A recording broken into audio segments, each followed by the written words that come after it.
Kaum muslimin, hamba-hamba Allah sekalian yang kami muliakan, Dajjal ini akan memasuki seluruh kota-kota besar di dunia, kecuali Mekah dan Madinah dia tidak berhasil memasuki.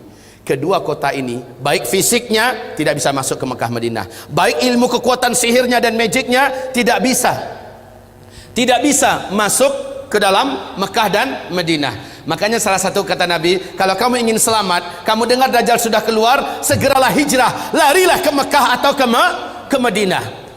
Jika tidak mampu, ada 5 langkah lain yang diperintahkan Nabi agar selamat dari Dajjal la'natullah alaih. Kaum muslimin yang kami muliakan, Dajjal ini bukanlah makhluk raksasa tinggi besar. Saya waktu di Sydney, saya malu mendengarkan jawaban seorang ustaz kondang di TV, acara live, ditanyakan oleh jamaahnya, apakah itu Dajjal? Oh, katanya, Dajjal itu adalah makhluk yang sangat tinggi besar. Kalau dia masukkan kakinya ke samudra laut yang paling dalam hanya semata kakinya. Waduh. Kalau dia ngomong di timur, yang di barat mampu mendengar suaranya. Kalau dia kencing di satu kota, banjir satu kota itu. Malu saya mendengar tuh jawaban, ya Allah. Waktu SD saya sudah dengarkan kayak gitu. Lah ini ustadz level nasional loh, ngomong di TV, jawabannya kayak gitu, ngawur ngaco abis. Lalu sebenarnya Dajjal ini siapa? Rasul mengatakan dia adalah anak keturunan Adam, tingginya seperti kamu dan lebih pendek sedikit, mukanya bulat, kedua bola matanya utuh ada, hanya yang sebelah kanan tertutup oleh lapisan dagingnya yang atas meleleh kemari menutupi, dan bagian tutupan ini lengket ke pipinya, dan ada bergelantungan macam jengger ayam sedikit, kayak dahak. Orang maaf ya, kayak orang kumpulkan dahak banyak-banyak lalu disemburkan ke mata orang ini lalu meleleh gitu. Seperti inilah melelehnya daging di atas. Ini akibat dukhan loh, akibat dukhan. Seluruh orang-orang kafir menjadi zombie-zombie berjalan, jelek-jelek semuanya. Baik kaum muslimin, kemudian kata Rasulullah, kedua bola matanya seperti mau keluar lepas dari tempatnya. Hanya karena ini sudah ketutup, nampak tonjolan itu jelas. Sementara matanya sebelah kiri sudah hampir lepas dari tempatnya. Warnanya hijau kaca. Warna kulitnya putih kemerah-merahan, putih pucat kemerah-merahan. Bibirnya tebal, rambutnya kribo. Rambutnya kribo. Di sela-sela rambutnya yang kribo muncul rambut-rambut lurus seperti ijuk. Lehernya agak sedikit panjang, lebih panjang daripada kita, sedikit lebih panjang. Bahunya mereng, dadanya bidang, full daging, sekel.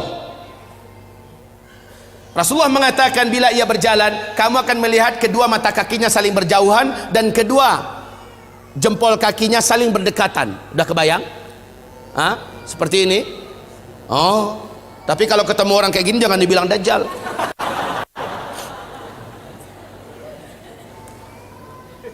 Orang biasa tapi jelek minta ampun, jelek abis. Kaum muslimin, kata Rasulullah berikutnya sallallahu alaihi wasallam, bagi orang yang beriman, yang menurut Allah imannya masih sahih, menurut Allah imannya masih benar, dia diizinkan oleh Allah mampu membaca huruf ka, fa, ra di antara kedua alis matanya. Ada tertulis ka, fa, ra, yaitu kafir. Walaupun aslinya dia nggak pandai membaca Arab, membaca Al-Quran, tapi imannya menurut Allah sahih, dia akan mampu melihat itu. Kalau sempat ke beberapa papasan, dia mampu melihat kafara. Ibarat Allah yang kami muliakan, Rasulullah sallallahu alaihi wasallam bersabda, semua kemampuan yang jahat di bumi ini ada pada dia. Seluruh jin dan syaitan berkhidmat dan melayaninya, menjadi pengikutnya. Coba bayangkan, dukun mana di bumi ini yang sanggup menaklukkan seluruh jin dan setan? Sementara Dajjal dengan sukarela dan senang hati seluruh jin dan setan berkhidmat kepadanya dalam rangka, ya awas ya, di fase keempat ini adalah fase di mana setan jin dan setan manusia bersatu memperbanyak calon penghuni neraka. Di fase keempat ini, makanya ketika Dajjal muncul, ma baina khalqi Adam ila qiyamis sa'a fitnatun akbar minad Dajjal. Sejak bumi ini Allah ciptakan, sejak Adam Allah ciptakan sampai hari kiamat, tidak ada fitnah yang lebih dahsyat, tidak ada fitnah yang lebih hebat, tidak ada fitnah yang lebih berat melebihi fitnahnya Dajjal. Maka berlindunglah kamu kepada Allah dari fitnah Masih Dajjal. Wallahi, kata Nabi, kalau saya hidup, saya yang akan membela kamu paling di depan. Tapi jika saya sudah tidak ada, setiap kamu harus bela dan jaga dirinya masing-masing. Dajjal memiliki kekuatan sihir yang tidak terbatas.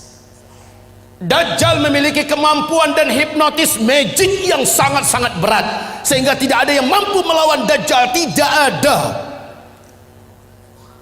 Ibarat Allah yang kami muliakan, Nabi perintahkan ketika kamu dengar Dajjal masuk ke kota-kota kamu, langsung sihirnya menyebar, yang menjadikan seluruh manusia yang juga sudah putus asa dengan beratnya beban hidup, dengan sukarela datang untuk menyongsong di mana titik Dajjal berada. Mereka berharap Dajjal bisa membagi-bagikan rezeki. Saat itu kata Rasulullah, wahai kaum lelaki, bawalah istri-istri kalian masuk ke rumah, ikat dia di dalam rumah, tambatkan dia di tiang-tiang rumah kamu. Carilah ibu-ibu kamu, bawa dia ke rumah, ikat kakinya, ikat tangannya, tambatkan dia di tiang-tiang di dalam rumah. Carilah anak-anak gadis kamu, selamatkanlah wanita-wanita kamu, karena sesungguhnya yang paling banyak sujud menyembah Dajjal ketika Dajjal masuk ke kota-kota di bumi ini adalah kaum wanita. Mereka yang paling banyak menyembah Dajjal. Dan kata Rasulullah, siapa yang sempat menyembah Dajjal, maka sampai dia menghembuskan nafas terakhirnya, dia tidak akan pernah lagi beriman kepada Allah, dan dia akan kekal di neraka selama-lamanya. Maka ibu-ibu, pantas kalau Nabi memperingatkan umatnya berulang-ulang, berlindunglah dari Dajjal, berlindunglah dari Dajjal, berlindunglah dari Dajjal. Seluruh dukun satu bumi, seluruh ahli-ahli sihir satu bumi akan sujud menyembah Dajjal. Dengan sihirnya, Dajjal menunjuk ke arah langit. Maka dalam pandangan mata manusia, awan berkumpul berarak dari mana-mana, padahal sudah sekian tahun awan tidak ada di langit. Lalu menurunkan air hujan, padahal hanya Tuhan yang mampu melakukan itu. Dengan telunjuknya, Dajjal menunjuk ke arah tanah yang gersang dan tandus, maka tanah itu seperti memperlihatkan rumput-rumput hijau pun muncul, air sungai mengalir. Dengan sihirnya Dajjal, dia menunjuk ke arah kuburan yang ada, maka seluruh yang pernah mati dan ada di kuburan itu bangkit, hidup dalam keadaan utuh, manusia yang utuh seperti masih hidup dulu, dan langsung berjumpa sang ayah dengan anak, anakku, mak dengan anak, anakku, suami dengan istri, istriku, padahal mereka sudah mati. Ternyata terbongkar rahasianya. Rasul mengatakan itu seluruhnya bukanlah orang yang sudah mati, tapi jin-jin dan setan-setan yang menjelma menjadi orang yang dulu pernah hidup, agar menipu orang-orang yang masih hidup ini. Lalu mereka berkata, inilah Tuhan kita yang telah menghidupkan kami kembali. Akhirnya manusia sujud kepadanya. Sungguh sangat dahsyat, Pak. Orang-orang lemah iman, minim amal soleh, dia akan tertipu. Ingat sekali lagi, siapa yang beriman dengan Dajjal, dia tidak akan pernah beriman kepada Allah sampai dia mati. Dia akan menjadi ahli neraka kekal di dalamnya. Sekarang, apakah tanda-tanda Dajjal akan keluar? Ini penting. Sudahkah ada tanda-tanda itu sekarang? Menurut ibu, sudah ada apa belum? Apa?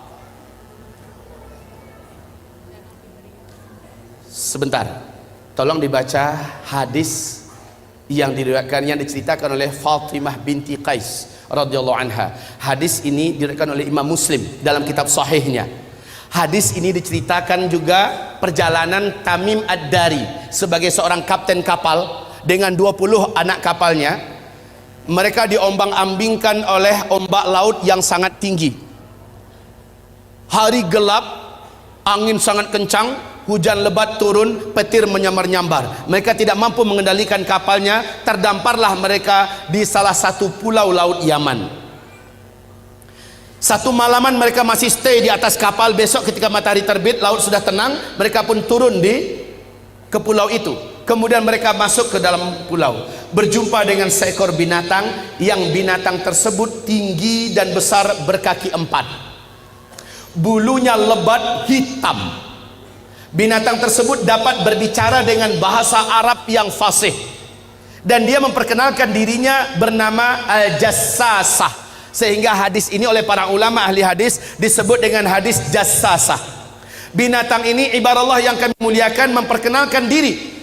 Apa kata Tamim Ad-Dari? Kami ketakutan, kami sangka ini adalah setan wanita yang berwujud binatang ini. Kami takut mau dicelakakannya. Hampir kami lari. Kami dicegat oleh binatang itu. Jangan kalian takut. Saya tidak akan mencelakakan kalian. Apakah kalian datang dari Arab? Kami menjawab, iya. Sudah lama saya menanti kedatangan ada yang datang dari Arab. Sesungguhnya seorang lelaki di kuil tua sana sudah sangat lama menanti-nanti kedatangan orang yang datang dari Arab. Dia ingin mendengarkan perkembangan berita terakhir dunia sekarang. Pergilah kalian ke kuil tua itu, jawablah pertanyaan-pertanyaannya. Maka dalam keadaan takut, kata Tamim Ad-Dari, kami lari terbirit-birit meninggalkan binatang ini menuju kuil tua tersebut. Sampai di kuil tua itu, kami terbelalak, mulut menganga melihat pemandangan yang belum pernah kami melihatnya. Seorang lelaki bertubuh gempal, kedua kakinya dirantai dengan rantai yang teramat sangat berat dan besar, rantai besi. Laki-laki ini tergeletak di lantai. Rantai itu bersambung mengikat kedua tangannya. Rantai yang berat besar dari besi. Rantai tersebut menyambung mengikat ke membelenggu lehernya. Lalu dia berkata, kalian tidak usah takut. Apakah kalian datang dari Arab? Kami menjawab iya. Sudah lama saya menanti kedatangan kalian. Apakah di Arab sudah muncul seorang lelaki yang ummi, mengaku-ngaku menjadi nabi penutup, namanya Ahmad? Kami menjawab sudah. Ahmad kan salah satu nama Nabi Muhammad SAW. Sudah dekat. Jika begitu, waktunya sudah dekat. Apakah kalian beriman kepadanya? Tamim Ad-Dari menjawab, sebagian kami ada yang beriman kepadanya, sebagian lagi tidak. Sebaiknya kalian beriman, maka selamatlah kalian.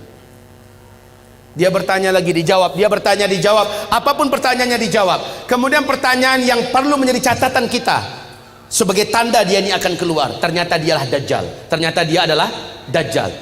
Dia bertanya tentang dua hal. Tentang pohon kurma baisan. Tamim Ad-Dari berkata, apa yang ingin kalian tanyakan? Pohon kurma baisan itu hari ini masih berbuah enggak? Tamim Ad-Dari menjawab, sekarang masih, buahnya lebat. Lihat saja, sebentar lagi buahnya akan habis. Dan tak lama setelah itu saya pun lepas. Dia bertanya tentang Danau Tiberias. Dia bertanya tentang Danau Tiberias. Kemudian dijawab. Mana? Dia bertanya tentang Danau Tiberias. Di manakah Danau Tiberias itu? Tahu? Lihat ini yang ada di lembaran yang ada di bawah.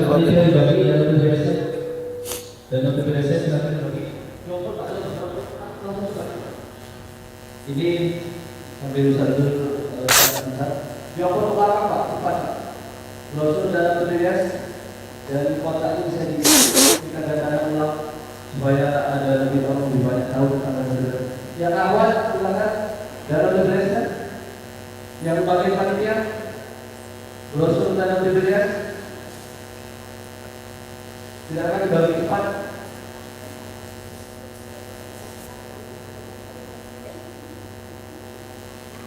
Ayo, waktunya kita tidak lama. Masih banyak penjelasan tentang akhir zaman. Silakan. Bantu, mohon dibantu. Terus dioper ke belakangnya.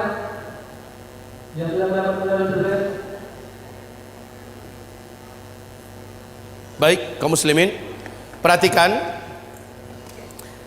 tentang Danau Tiberias. Jadi ada dua pertanyaan si Dajjal ini tentang kebun kurma Baisan. Yang kedua tentang Danau Tiberias.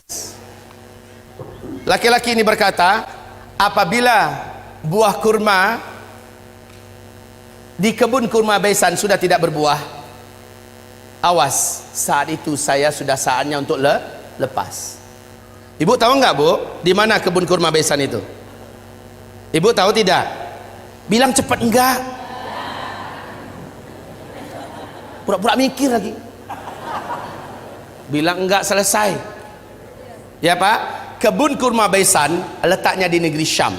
Kalau sekarang ini perbatasan antara Yordania dengan Palestina. Ketahuilah oleh Bapak Ibu semuanya dan bacalah la haula wala quwata illa billah. Bacalah inna lillahi wa inna ilaihi raji'un. Sudah beberapa tahun belakangan ini kebun kurma Baisan sudah tidak berbuah 100%. Batang-batangnya pun cenderung kepada mati dan lapuk. Ini yang pertama. Yang kedua, laki-laki yang terikat ini yang ternyata adalah Dajjal. Dia bertanya tentang Danau Tiberias. Lalu Tamim Ad-Dari berkata, apanya yang kau ingin tanyakan? Airnya, masih ada air nggak sekarang?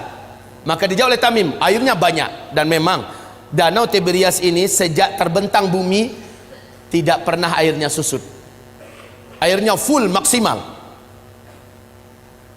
Lalu apa kata laki-laki yang terikat itu? Dajjal ini, nanti kalau airnya sudah menyusut, tinggal sedikit, saatnya saya akan mengelilingi seluruh dunia, saya akan masuk seluruh kota-kota, saya akan kuasai manusia. Untuk Bapak Ibu ketahui seluruhnya, sejak tahun 2003 terjadi penyusutan. Lalu 2004 pemerintah Israel secara resmi membuat garis merah. Ternyata, perhatikan ini, perhatikan. Ini apa? Bagus, jawabannya jujur. Ini garis. Kalau dia bilang ini danau, terlalu. Ini adalah garis dari permukaan Danau Tiberias, ya. Ini dasarnya. Kaum muslimin, sejak 2003 sampai 2013, sejak 2003 sampai 2013, danau ini telah mengalami penyusutan yang sangat signifikan. Padahal kedalaman danau ini hanya 45 meter saja. 45 meter saja. Ya. Dalam hanya hitungan 10 tahun sudah 16 meter menyusut airnya dari permukaan. 16 meter dari kedalaman 45 meter, maknanya sudah lebih 30%. Coba buka YouTube. Buka YouTube, ada di situ acara televisi resmi pemerintahan Israel menyebutkan kepanikan dan ketakutan mereka yang tidak bisa disembunyikan. Sebab apa? Ini danau, airnya sumber air satu-satunya bangsa Yahudi di Israel. Mereka nggak punya sungai, mereka nggak punya mata air yang lain, cuma ini. Di sini untuk air minum, air cocok tanam, air mandi, segala-galanya dari sini sumbernya. Dan sekarang air itu menyusut. Kaum muslimin yang kami muliakan, 16 meter sudah seperti ini posisinya.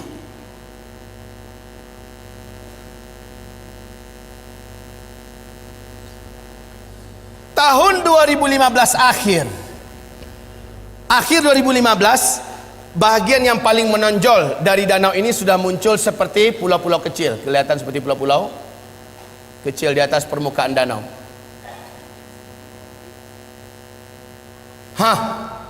Kondisinya sekarang semakin menyusut. Awas, inilah yang menjadikan Syekh Abdullah bin Abdul Aziz bin Baz, mufti dan ulama besar Arab Saudi, sampai menangis ketika diberitakan kabar tentang perkembangan Danau Tiberias. Lalu apa kata beliau? Hadza zamanu khurujid dajjal. Inilah dia zaman kita, zaman saya, zaman tuan-tuan dan puan-puan semua, zaman bapak ibu dan zaman anak-anak kita masih hidup. Makhluk terlaknat ini akan keluar, Dajjal. La haula wala quwata illa billahil aliyil azim. penyusutan air ini sangat signifikan. Kecemasan dan ketakutan tidak dapat disembunyikan. Lihat gambarnya. Lihat ini. Dulu airnya masih tinggi. Gambar ini diambil dan kita cetak tahun 2013 ya. Tahun 2013 yang ini. Kondisi sekarang udah beda lagi. Baik kaum muslimin, yang belum kebagian tolong dibagi. Kalau enggak nanti minta ambil di luar. Ini kami benarkan untuk dicetak banyak. Silakan cetak banyak-banyak agar umat tahu. Ini dilihat dan hadisnya sangat jelas, fakta yang tidak dapat disembunyikan, enggak bisa ditutup-tutupi tentang keluar saat dekatnya keluarnya Dajjal. Bapak Ibu, nanti itu ada kotak yang berjalan dari Yamimah, jadikan sajalah sebagai infak Bapak sebuat memperbanyak ini kembali dan juga membantu operasional dakwahnya Yamimah. Baik kaum muslimin yang kami muliakan, kita lanjutkan. Lihat kondisi-kondisi yang ada di situ. Ini tahun 2013, 2015 sudah semakin menyusut. Sudah semakin susut airnya. Sekarang negara-negara besar dunia sudah membuat simbol-simbol penyambutan kedatangan Dajjal. Seluruh negara-negara besar di dunia termasuk Arab Saudi. Lihat, Arab Saudi di Madinah, luar kota Madinah, sudah membangun istana kerajaan di satu bukit di luar kota Madinah. Ada yang tahu? Ada yang pergi umrah, pergi haji? Lihat di sana. Dan kata Rasulullah, Dajjal nanti akan naik ketika dia tidak berhasil masuk Mekah, enggak berhasil masuk Madinah, dia naik ke atas salah satu bukit yang disebut dengan Bukit Khabisha atau Bukit Ba'guk, Bukit Garam. Para ulama sekarang dan orang-orang kota Madinah menyebutnya dengan Bukit Dajjal. Ternyata ketika Dajjal naik ke atas, dia menunjuk ke arah Masjid Nabawi. Dia berkata, itu adalah istana putihnya si Ahmad. Itu adalah istana putihnya si Ahmad. Ini hadis Rasulullah. Dajjal naik ke atas bukit itu dan menunjuk ke Masjid Nabawi dan berkata, itulah istana putihnya si Ahmad. Dalam keadaan geram, dia hantarkan kakinya 3 kali di atas bukit itu. Maka satu kota Madinah gempa. Akhirnya seluruh orang munafik keluar, orang-orang musyrik keluar dari Madinah dan bergabung dengan Dajjal. Itulah hari bersihnya Madinah dari kaum munafikin dan musyrikin. Kaum muslimin, istana putihnya Muhammad. Ketika Nabi melafazkan hadis itu, Masjid Nabawi macam apa bentuknya? Lantainya aja masih dari pasir, tiang-tiangnya masih dari pohon kurma, belum dikasih dinding. Lotengnya saja, atapnya saja masih dari pelepah kurma. Tapi ketika Dajjal mengatakan itulah istana putihnya si Ahmad, maka lihat keadaan istana putih itu enggak dengan Masjid Nabawi sekarang. Seolah-olah gambaran yang diceritakan oleh Rasulullah tentang ucapan Dajjal terjadinya di masa kita. Ya Allah ya Rabb. Baik kaum muslimin, selanjutnya Rasul bersabda, lihat nanti di kitab kita, tentang hanya seorang bocah remaja lelaki yang Dajjal tak kuasai. Dajjal tak mampu menaklukkannya. Kalau dia ketemu sama orang, ini orang pasti takluk. Sihirnya pasti merubah orang ini. Kemampuan magicnya akan menjadikan orang ini tersilap. Lalu hipnotisnya bisa merubah orang ini. Cuma remaja lelaki ini nggak bisa. Rasul berkata, saat dia lihat remaja itu tetap berdiri tegar di atas kedua kakinya dan dadanya membusung, dia tidak mau sujud kepada Dajjal. Dajjal mendatanginya. Kenapa kamu tidak sujud kepada saya? Seluruh manusia menuhankan saya dan mereka mengakui saya adalah Tuhan. Sujud kamu. Tidak, kata remaja itu. Engkau adalah makhluk Allah. Kening ini hanya sujud untuk Allah sang Khaliq. Kami tidak akan pernah mau sujud kepada engkau. Maka Dajjal marah, kata Rasulullah. Dia jambak rambut remaja ini, kemudian tangan kanannya memegang gergaji, dibelah duanya kepala ini. Dalam keadaan hidup-hidup dibelah duanya. Seremaja sakarat, terbelahlah kepalanya, meninggal dunia dalam keadaan bertauhid. Terbelah sampai ke lehernya dan ke dadanya, dia pun terjatuh, darah bersimbah di lantai. Dia menjadi mayat. Dajjal mengelilingi 1 kali putaran sambil membaca mantra-mantra khusus. Setelah itu Dajjal menunjuk ke arah mayat remaja laki-laki ini. Qum, bangkitlah kamu, hiduplah kamu. Kalau selama ini Dajjal hanya dengan permainan sihirnya Tapi kali ini memang betul-betul Allah izinkan Dajjal bisa menghidupkannya kembali. Dan Allah izinkan tubuh yang tadi terbelah kembali bertaut. Bukan ilmu rawa rontek ya. Kembali bertaut, bersatu, dan kepalanya juga. Kemudian remaja ini bangkit. Bangkit, darah yang tadi di lantai masih bergenang. Tubuh yang tadi berlumuran darah masih saja basah dengan lumuran darah. Tapi remaja ini sudah utuh dan dia berdiri seperti awal. Dajjal bertepuk dada dengan sangat bangga memperlihatkan kepada pengikutnya, kalian lihat semua, saya sudah matikan dia dan saya sudah hidupkan di depan mata kalian semua. Makin mantap iman mereka. Sementara si remaja ini lain lagi. Loh, ente kenapa masih belum sujud pada saya? Saya sudah buktikan pada ente, saya adalah Tuhan ente. Sujud, kata Dajjal. Sorry Jal, justru dengan yang kamu lakukan pada saya sekarang makin memantapkan iman saya. Kamu asli Dajjal. Saya baca hadis Rasulullah, Dajjal akan membunuh seorang lelaki yang tidak mau, seorang remaja lelaki yang tidak mau tunduk kepadanya, kemudian menghidupkannya kembali. Tapi ada lanjutan dari hadis Nabi, ente tak akan mampu lagi membunuh saya kali kedua. Dan sejak hari ini ente tak akan mampu membunuh siapapun saja manusia. Kemampuan ente sudah diangkat oleh Allah. Hai manusia, sadarlah kalian, ini Dajjal. Dajjal marah, ingin membunuhnya kembali, memang hilang kemampuannya. Nah, kaum muslimin, hamba-hamba Allah yang kami muliakan, remaja lelaki. Remaja lelaki. Dalam ilmu sosial, hitungan remaja itu usianya, ilmu sosial loh ya, belasan tahun Pak. 12, 13, 14, 15, 16. Ada yang berselisih di usia 17. Ini usia remaja dalam hitungan ilmu sosial. Bapak Ibu dengar tidak berita yang mengguncang dunia Arab, sampai seluruh TV-TV Arab memuat berita ini yang masih ada di YouTube. Wawancara eksklusif yang disebarkan di televisi-televisi Arab, yang saya tonton langsung adalah di Qatar TV, bahwa masuk tahun ke-13 sekarang telah lahir seorang bocah atau bayi laki-laki di Palestina. Bayi ini dapat berbicara dengan bahasa Arab Fusha 1 kali sebaik dia baru saja keluar, baru saja lahir dia berbicara. Habis itu dia normal seperti bayi-bayi pada umumnya. Apa kata bayi laki-laki ini? Berbicara dengan bahasa Arab yang fasih. Dia berkata, tolong terjemahkan kalau ada yang tahu. Ana rajulun sayaqtuluni Dajjal wala yaqtulu ba'di ahadan abada au kama qala. Ada yang bisa menerjemahkan? Hah? Bilang saja enggak ya. Oke, sama-sama kita terjemahkan. Ana apa? Itu bisa. Rajulun, seorang lelaki, sayaqtuluni Dajjal, yang nanti akan dibunuh oleh Dajjal, wala yaqtulu ba'di ahadan abada, setelah saya Dajjal tak sanggup membunuh siapapun saja lagi selama-lamanya. Kemudian dia normal menjadi lelaki, bayi pada umumnya. Jika berita ini betul-betul terjadi, kalau beritanya benar, saya sudah menyaksikan sendiri di TV-TV Arab, pernah di YouTube juga masih ada disimpan, filenya masih bisa kita tonton Pak ya. Cuma jika berita ini benar, semakin menguatkan bahwa Dajjal memang sudah saatnya keluar.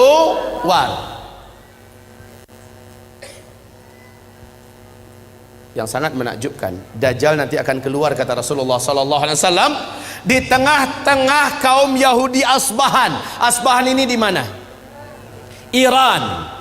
Asbahan ini adalah Iran. Dajjal akan keluar di tengah-tengah Yahudi Asbahan, dan bersamanya ada 70.000 tentara elitnya Dajjal dari Yahudi Asbahan. Berita untuk Bapak Ibu semua sekarang terbaru bahwa di Asbahan sudah terkumpul 70 lelaki yang tegap-tegap, muda-muda, dengan pakaian khas Yahudi, dan mereka sudah membuat senjata-senjata manual dari besi-besi terbaik di dunia, berjumlah 70.000 orang. Kondisi ini makin menguatkan keyakinan kita memang Dajjal sudah sangat dekat. Oke, kalau berita tentang bayi yang di Palestina bisa jadi itu di karang-karang, anggaplah, walaupun ini Yang diwawancarai adalah tokoh-tokoh masyarakat Palestina, para masyayikh, syekh-syekh, orang-orang tua di sana. Ditanya mereka seluruhnya, mereka membenarkan kejadian itu, dan bayi ini disembunyikan, disimpan, dan sekarang usianya berarti sudah belasan tahun. Jika ini hak, jika ini benar, maka semakin menguatkan. Jika ini bohong, palsu, bisa jadi, ya, bisa jadi ini dikarang-karang. Tapi siapa yang dapat menyembunyikan fakta Danau Tiberias? Siapa yang dapat menyembunyikan dan menutupi fakta mengeringnya Danau Tiberias di Israel hari ini? Siapa yang dapat menyembunyikan fakta berhentinya berbuah kebun kurma Baisan yang selama ini tidak pernah berhenti berbuah? Hari ini sudah. Subhanallah. Kaum muslimin, sangat dekat Dajjal ini akan keluar. Dajjal berapa lama? Enggak lama. Kata Rasulullah hanya 40 hari. Setelah dia lepas, dia hanya berumur 40 hari. Satu harinya yang pertama kamu hitung 1 tahun. Satu hari kedua kamu hitung 1 bulan. Satu hari ketiga kamu hitung 1 minggu. Hari-hari yang tersisa yaitu 37 sama dengan hari-hari kamu biasa. Maka kalau ditotal setahun 2 bulan 2 minggu saja, Dajjal pun habis. Siapa yang menghabisinya? Inilah tanda besar kiamat yang ketiga. Jadi sangat dekat, ya. Dajjal itu hanya sebentar. Yang ketiga adalah turunnya Nabi Isa alaihi salam. Turunnya Nabi Isa alaihi salam. Di mana turunnya? Di Suriah, di Damaskus, di Masjid Putih yang ada menara putihnya. Dan menurut Syekh Al-Hafiz Ibnu Katsir, dianya adalah di Masjid Jami' Amawi, masjid peninggalan dinasti Bani Amawiyah yang ada menara putihnya, dan itu di Damaskus. Masjid itu sampai hari ini masih utuh, menaranya masih oke. Allahu Akbar. Jadi Nabi Isa turun nanti di Masjid Jami' Amawi, bukan Isa Habibullah yang di Jombang. Ngaku-ngaku Nabi Isa. Kalau ngaku Nabi Isa, tolong suruh cari Dajjal, karena kerjaan Isa yang pertama membunuh Dajjal. Nah ini kaum muslimin, ketika Isa turun, khalas. Perlu diingat, Al-Mahdi terkepung. Al-Mahdi itu, ini Al-Mahdi kan menjadi raja, menjadi khalifah di sini. Dia keluar setelah Dukhan. Ini Al-Mahdi. Dari sini Al-Mahdi menyatukan dan memimpin seluruh umat Islam sedunia menghadapi hari-hari berat sampai dia ditolong dan dikuatkan oleh Isa alaihissalam. Lalu setelah melewati fase tanda besar kiamat yang keempat, masuklah masa-masa aman. Al-Mahdi menjadi khalifah di sini. Jadi kaum muslimin yang kami muliakan, Al-Mahdi sedang dikepung oleh Dajjal. Dajjal sudah selesai menaklukkan seluruh dunia. Dajjal sudah selesai memurtadkan banyak manusia. Dajjal ibadallah yang mengepung Al-Mahdi. Al-Mahdi sudah berhari-hari dengan orang-orang beriman terkepung. Dajjal dengan bala tentaranya di luar dah siap untuk mencincang Al-Mahdi dan orang-orang beriman yang ada bersama Al-Mahdi. Isa turun di waktu subuh. Saat itu kumandang azan dan udah qomat. Al-Mahdi maju ke depan. Tiba-tiba seluruh mata tertatap ke arah langit. Satu titik cahaya yang indah turun. 2 malaikat dengan bersayap sedang turun di tengah-tengahnya Nabi Isa, dan Nabi Isa meletakkan kedua telapak tangannya di atas bahu masing-masing. Turun dengan indahnya. Rambut Isa sebahu panjangnya, seperti orang baru mandi basah. Menetes-netes kelihatan, wajahnya sangat rupawan dan sangat membuat orang jatuh cinta. Isa sangat indah. Turun. Ketika Isa turun, 2 malaikat kembali naik. Al-Mahdi langsung mundur mempersilahkan Nabi Isa untuk menjadi imam sholat subuh. Isa menolak, tidak, iqamat tadi untuk engkau, sekarang adalah masanya engkau memimpin, saya hanya pendamping engkau. Majulah, imamlah. Al-Mahdi pun menjadi imam. Selepas sholat subuh, mereka berzikir. Saat matahari terbit, gerbang masjid dihancurkan oleh Dajjal. Dajjal dengan penuh sombong dan angkuh dengan bala tentaranya yang elit sudah siap untuk menghabisi orang beriman yang ada di dalam. Tapi sayang, yang paling ditakutkan oleh Dajjal sudah turun. Nabi Isa berdiri, langsung berhadap-hadapan 2 tokoh legendaris akhir zaman ini. Isa melihat Dajjal, Dajjal melihat kepada Isa, melulung Dajjal di tempat. Melulung kesakitan seperti orang sakaratul maut. Sebab apa? Ada kekuatan yang diberikan oleh Allah kepada Isa yang menyebabkan Dajjal tidak mampu bertahan. Dajjal meleleh, kata Rasulullah, seperti melelehnya garam yang dimasukkan ke dalam air yang panas. Wallahi, kata Rasulullah, kalau Dajjal bertahan di tempat berdirinya, pasti dia sudah akan menjadi cairan di lantai. Tapi Dajjal langsung lari dengan kekuatan yang dimilikinya, langsung menghilang. Tapi qadarullah, Isa Allah berikan kemampuan di atas Dajjal. Di mana saja Dajjal lari, kemana saja, Isa udah nunggu di situ. Hah? Mau kemana boy? Lari kemana saja udah ditunggu oleh Nabi Isa. Terakhir di pintu Lud, Dajjal dibunuh oleh Isa. Pintu Lud ini di Palestina, ya, di Palestina. Saat Dajjal muncul di pintu Lud di Palestina, saat itulah Isa menghunjamkan tombak yang ada di tangannya. Jeritan kematian Dajjal terdengar di santero bumi. Setelah itu darah Dajjal dinampakkan kepada Al-Mahdi dan orang beriman serta orang Yahudi melihat Isa mengangkat tombak itu tinggi-tinggi. Dajjal sudah mampus. Orang beriman bertakbir, Allahu Akbar, Allahu Akbar. Orang Yahudi yang ada lepaskan senjata-senjata mereka. Seluruhnya udah senjata manual ya. Ingat, saat kejadian Dukhon sampai ke sini sudah manusia udah nggak ada teknologi. Orang udah kembali kepada zaman manual. Baik kaum muslimin yang kami muliakan, akhirnya Yahudi lari kemana-mana, sembunyi menyelamatkan nyawa di mana-mana. Alam ketika itu sudah Allah izinkan berbicara. Lobang tempat Yahudi bersembunyi berbicara, hai muslim, sini ada Yahudi sembunyi di dalam lobang saya nih, sini tangkap dia, uktulhu, bunuh dia.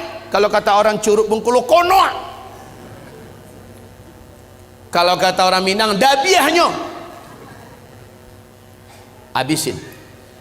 Sembunyi di balik tembok, tembok bicara, beritahu di mana orang Yahudi. Sembunyi di balik pohon, pohon bicara, ya muslim ta'al hadza yahudiyun warai ta'ala faqtulhu, bunuh dia.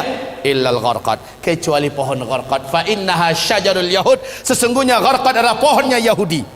Hanya pohon gharqad yang diam. Ternyata lebih 12 tahun yang lalu, hampir masuk tahun ke-13 sekarang, Rabi-rabi Yahudi telah mewajibkan Perdana Menteri yang menjabat Perdana Menteri di Israel wajib menanam pohon gharqad. 2 juta batang pohon star dimulai ditanam di Israel. Hari ini pohon-pohon gharqad sudah setinggi 16 meter, 14 meter.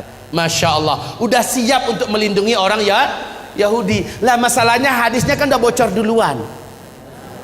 Orang beriman kan dah tahu kemana Yahudi sembunyi terakhir, ya kan? Mereka tinggal bawa senjata ke kebun pohon gharqad. Lihat, ada kutu satu sembunyi. Ceklek mati. Kemana-mana sembunyi Yahudi, pap, pap, habis Yahudi, habis. Isa langsung mengumumkan salib adalah batil. Maka orang-orang Nasrani berbondong-bondong masuk Islam. Terjadilah tanda besar kiamat yang keempat. Langsung lepasnya bangsa paling kejam, paling buas, paling brutal, paling jahat tak terkalahkan, dan jumlah mereka menyelimuti seluruh permukaan bumi, Ya'juj dan Ma'juj. Jumlah mereka kata Rasulullah dalam 1000 manusia. Apa? Aduh, mau lepas jantung saya. 10 menit lagi. Ini sambung part yang kedua atau waktu kapan? Ini waktunya 30 menit lagi. Ini memang benar Bapak Ibu, ini baru setengah sesi baru setengah, ya. Nggak terasa udah hampir 2 jam kan? Tapi kalau ada punya helikopter boleh antar satu tempat. Baik Bapak Ibu yang kami muliakan, kita lanjutkan. Kita nikmati yang 10 menit ini. Gimana Pak? Tinggal waktunya 10 menit, mungkin sambil tanya jawab. Langsung tanya jawab atau proses? Nggak usah. Ya. Bu, jangan marah ke saya Bu. Di Bandung ini pesawat satu-satunya hanya jam 12 lewat 55 ke Padang. Ya. Masih lama. Iya. Pas jam 12 saja lah saya pulang ya. Ya. Habis itu kata Ustaz Rijal, pakai helikopter antarin saya pulang. Baik. Kita teruskan. Baik hamba-hamba Allah, ini menandakan akan ada pertemuan kedua. Ini menandakan akan ada pertemuan kedua, insyaallah. Mari kita lanjutkan. Sebentar, kita nikmati yang 10 menit nih. Ayo fokus, kembali fokus. Baik. Kaum muslimin yang kami muliakan, Ya'juj dan Ma'juj ini jumlahnya kata Rasulullah, seluruh daratan gurun Sahara dan tanah yang seluas-luasnya di Jazirah Arab, di negeri Syam, Khurasan, ya, seluruhnya akan tertutupi oleh banyaknya jumlah Ya'juj dan Ma'juj. Ya'juj Ma'juj ini adalah anak cucu Adam juga, manusia, tetapi yang ditaklukkan oleh Iskandar atau disebut dengan Dzulqarnain, Iskandar yang agung. Kaum muslimin, setiap 1000 manusia jumlah mereka 999 orang. Satunya adalah kamu. Saking banyaknya sehingga Allah mengatakan, hai Isa, hari ini tidak ada yang mampu mengalahkan Ya'juj dan Ma'juj. Bawalah hamba-hambaku bersamamu, bawalah mereka lari ke atas gunung Tursina. Saat orang-orang beriman bersama Nabi Isa Al-Mahdi sampai di atas gunung Tursina, apa yang terjadi berikutnya? La haula wala quwata illa billah. Allah gaibkan mereka dari jangkauan Ya'juj dan Ma'juj, sebagaimana selama ini Ya'juj dan Ma'juj digaibkan oleh Allah sehingga tidak mampu menembus kehidupan sebelum waktunya. Kaum muslimin yang kami muliakan, singkatnya Allah yang hancurkan Ya'juj dan Ma'juj. Sehabis itu baru manusia masuk masa-masa aman. Cuma masa ini tidak lama kata Rasulullah. Masa ini hanya berlangsung dari 7 tahun. Ini adalah masa Al-Mahdi memimpin.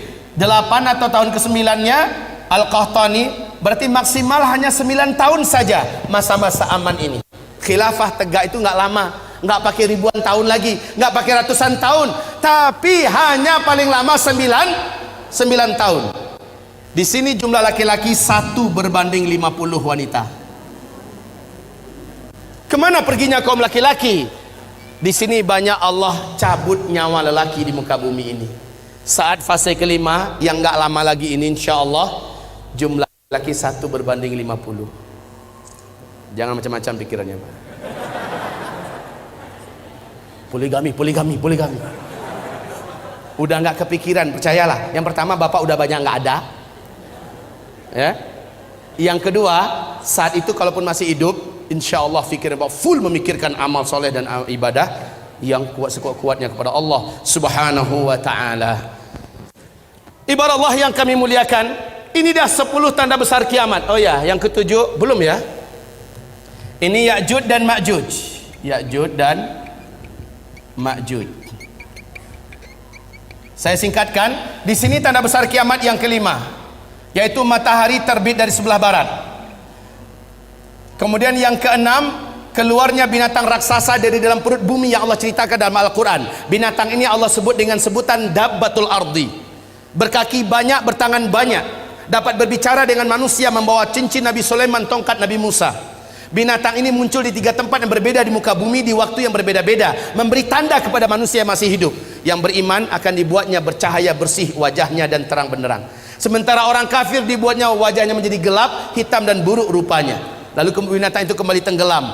Barulah setelah itu tanda besar kiamat yang ke-7, bertiup angin lembut kematian dari timur, atau dalam hadis Nabi mengatakan dari negeri Yaman, ya. Angin lembut kematian, saya singkat saja, ALK, angin lembut kematian. Yang wafat oleh angin ini hanyalah orang yang beriman saja. Walaupun imannya seujung kuku kata Nabi, dia hanya kenal dengan Allah dan percaya Allah itu ada, maka dia akan dijemput oleh angin ini. Saat dia tersentuh oleh angin tersebut, walaupun dia di dalam gua, walaupun dia di atas gunung, ada di lembah, ada di pulau, angin tersebut akan sampai ke sana. Saat terhirup olehnya angin itu, saat tersentuh dia oleh angin itu, dia pun tergeletak di tempat, meninggal di situ. Serentak satu muka bumi umat Nabi Muhammad meninggal dunia. Inilah tanda besar kiamat yang ke-7. Tanda besar kiamat yang ke-8, 9, 10, insya Allah sudah tidak ada lagi orang Islam yang menyaksikannya. Maknanya kiamat besar, kehancuran alam semesta tidak akan pernah disaksikan oleh umat Islam, alhamdulillah, kecuali orang Islam yang gagal menyelamatkan imannya ketika Dajjal keluar. Peluang ini akan ditemukan, mungkin ada. Apa tanda besar kiamat yang ke-8? Yaitu tenggelamnya seluruh daratan bumi di sebelah timur, Australia, New Zealand, Indonesia, Malaysia, Brunei, Singapura, Thailand, Filipina, Jepang, Cina, India, Pakistan, yang seluruh negeri Asia Tengah, bahkan Rusia tenggelam seluruhnya masuk ke dalam bumi. Tanda besar kiamat yang ke-9 langsung menyusul. Seluruh daratan bumi sebelah barat tenggelam masuk ke dalam laut, yaitu Brasilia, Amerika Serikat seluruhnya, Afrika, Eropa, ya, seluruhnya, Suriname tenggelam masuk ke dalam laut. Yang tersisa adalah satu ketul bumi, ya. Yang tersisa adalah satu daratan bumi yang ada di Timur Tengah. Nah, inilah dia, Jazirah Arab dengan Syam. Hanya ini yang tersisa. Jazirah Arab ini adalah Yaman. Ini adalah Yaman, daratan paling bawahnya. Kata Rasulullah, tanda besar kiamat yang ke-10 adalah dari daratan negeri Yaman, dari dalam perut buminya muncul api yang teramat sangat besar dan kuat, panas setinggi-tinggi gunung, dan paling rendah itu setinggi bukit. Api ini muncul yang menyebabkan orang-orang yang masih hidup di daerah ini kepanasan, dan seolah api ini akan mengejar mereka. Mereka lari sekencang-kencangnya menuju ke Syam. Saat seluruh manusia sudah bersatu dan berkumpul seluruhnya di negeri Syam, barulah malaikat Israfil meniup sangkakala yang pertama. Kiamat besar dimulai. Untuk pemberitahuan kepada Bapak Ibu, buka YouTube, lihat di Yaman hari ini sudah ada satu fenomena alam yang menakjubkan dan menakutkan. Sudah ada satu kawasan area yang panas seperti di seperti lumpur Sidoarjo. Panas, tapi bukan lumpur yang keluar. Saat didekati oleh para pakar dan ahli bumi, ditemukan banyak lubang-lubang dan rekahan tanah. Dilihat dari dekat, ternyata di dalam lubang itu ditemukan gelombang tekanan api yang lahap-melahap antar sesatu dengan yang lain. Sudah mulai Allah lakukan start pemanasan. Isyarat bagi manusia udah dekat loh. Tanda ke-10 kiamat, tanda besar kiamat yang ke-10, sudah Allah nampakkan isyaratnya sekarang. Memang belum keluar apinya, tetapi sudah ditemukan sumber energi api itu, yang sampai hari ini belum dapat diputuskan berapa kekuatan daripada energi api yang ada dalam perut bumi di negeri Yaman, yang hari ini sudah mulai ditemukan. Kaum muslimin, sudah sangat dekat. Apabila ini saya sampaikan, karena waktunya sudah habis, apabila ini saya sampaikan, masih ada setengah lagi ya, masih ada setengah lagi. Dan ini yang terpenting, ini sengaja saya kosongkan, padahal disinilah uraian yang paling strategis. Inilah yang paling inti. Saya berharap jika umur kita tidak panjang, ini ada kaset di luar, bisa dilihat. Kemudian jika tidak ada, di YouTube, tulis saja nama saya Zulkifli Muhammad Ali. Tapi ya, sengatan dan energi yang mengalir ketika mendengar langsung macam ini beda dengan nonton YouTube. Setidaknya saya bersyukur pada Allah, sudah banyak yang Allah turunkan hidayah ke hatinya selepas mendengarkan ini. Sudah banyak yang mengalami perubahan, baik remaja, lelaki, wanita, tua, muda, banyak yang telah diberi oleh Allah hidayah. Kaum muslimin, saya menyampaikan ini bukan untuk membuat semangat hidup Bapak Ibu jadi kendor, pulang-pulang udah kayak gini bahunya. Bukan, saya ingin setelah mendengarkan ini bersikaplah seperti para sahabat. Sahabat setelah mendengarkan uraian akhir zaman dari Rasulullah, mereka bersikap sangat menakjubkan. Kalau begitu, waktu sudah tidak lama lagi tersedia. Umur saya yang ada juga sudah tidak lama lagi ada. Maka dengan waktu yang masih hidup ini, keadaan yang masih aman ini, saya akan pastikan saya harus banyak amalnya. Harus berat timbangan amal soleh saya di akhirat. Apalagi Bapak Ibu yang akan menghadapi huru hara yang teramat sangat berat. Orang yang beriman yang amal solehnya banyak loh yang akan selamat ketika Dajjal keluar. Hanya orang beriman yang amal solehnya yang kuat yang akan diselamatkan oleh Allah. Ketika dukhon terjadi, hanya orang beriman yang beramal soleh lah yang diselamatkan oleh Allah Subhanahu Wa Taala. Banyak petaka-petaka menjelang ini yang belum saya uraikan sekarang. Hanya orang beriman yang beramal soleh. Wahai tuan-tuan yang mulia, wahai Bapak Ibu sekalian yang saya cintai, mendengarkan uraian ini bertekadlah saya harus berubah. Saya harus menjadi lelaki yang lebih soleh, suami yang lebih bertanggung jawab, orang bekerja yang lebih jujur dan lebih amanah. Jangan sampai mendengarkan pengajian ini langsung buat resign, surat pengunduran diri, mengingat, menimbang dan memutuskan. Jangan, justru dirubah. Semua yang dijalani dalam hidup ini teruskan, tapi mindsetnya dirubah. Hayya 'alas shalah. Dimanapun berada, jika Allah memanggil, kecilkan semua yang lain. menujulah ke masjid berjamaah salat 5 waktu. Al-Quran, akrabkan diri, bacalah Al-Quran. Kalau ketika Al-Qurannya ada, kalau tidak yang hafal di mulut, sering-seringkan membacanya. Hafalkan dari sekarang surat Al-Kahfi 10 ayat pertama atau 10 ayat terakhir, karena ayat ini menjadikan kita tidak mampu ditembus oleh Dajjal, baik sihirnya, kekuatannya, dan bahkan kita tidak akan nampak oleh Dajjal kalau kita membaca surah Al-Kahfi. Sebab Allah melindungi pemuda-pemuda Kahfi dari incaran dan kejaran penguasa zalim. Allah lindungi mereka, makanya dijadikan surah Al-Kahfi surat yang harus dihafal. Baik, dan seterusnya dan seterusnya. Insya Allah kita bertemu kembali. Semoga sahabat Yamimah bekerjasama dengan pengurusi DKM Masjid Istiqomah ini agar pertemuan kedua nanti bisa dilanjutkan. Bertekad hadir ya Bu ya? Bertekad hadir Pak? Apapun kegiatannya pastikan saya harus datang kembali, karena sesi kedua adalah ini yang paling menentukan. Inilah uraian sejati. Kalau tadi adalah pengantar, tetapi itu pun sudah bisa menggigit Bapak Ibu. Baik, demikian saja. Mohon maaf, saya minta maaf tidak bisa berumah tamah dengan Bapak Ibu saat sekarang ini. Ke depan jangan lagi jadwalnya di mana saya akan pulang hari itu ya. Baik, insya Allah saya siap. Umpamanya ke depan itu besok 2 hari 3 hari baru saya pulang, jadi bisa berlama-lama kita. Demikianlah dari saya. Nastaghfiruka ya Allah wa natubu ilaik. Buku ini senantiasa saya bawa kemanapun saya ceramah.